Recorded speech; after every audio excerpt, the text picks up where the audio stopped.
About to see a horrifying news story and more proof that racism truly is a mental illness. Watch.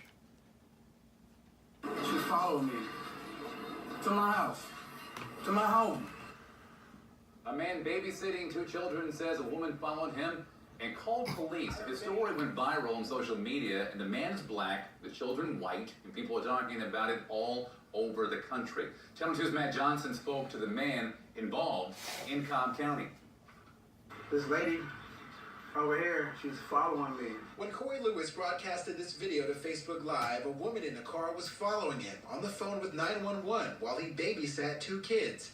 He runs a Marietta youth mentorship called Inspired by Lewis and says parents often trust him with their children. For someone to feel like I was doing something wrong because I was working, it was hard to describe. I obtained the 911 call the unidentified woman made Sunday evening that reveals why she involved police. See this black gentleman with these two little white kids, and so I just had a funny feeling.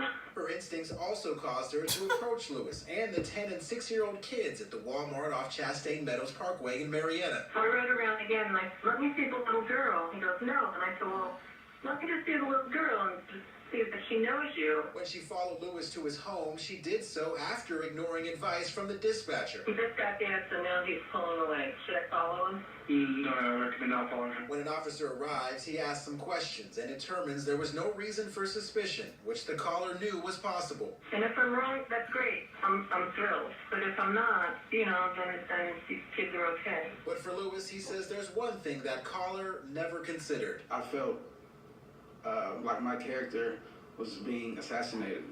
Matt Johnson, Channel 2 Action News. Yeah, and He says he doesn't want an apology from the unidentified caller. He hopes that she can someday visit his business and see what he's all about.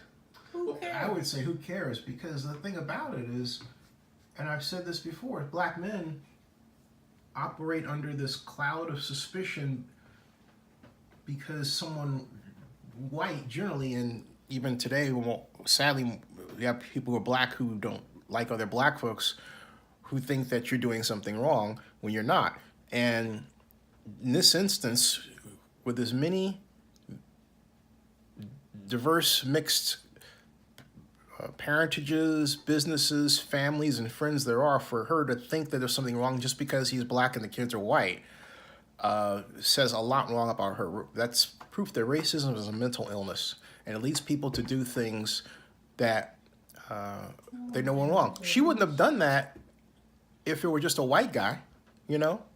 She would just that's the whole movie Split is around that. If you haven't seen it, it's a great movie with James McAvoy and Ian Taylor, but I digress. It's a ridiculous story. Ridiculous.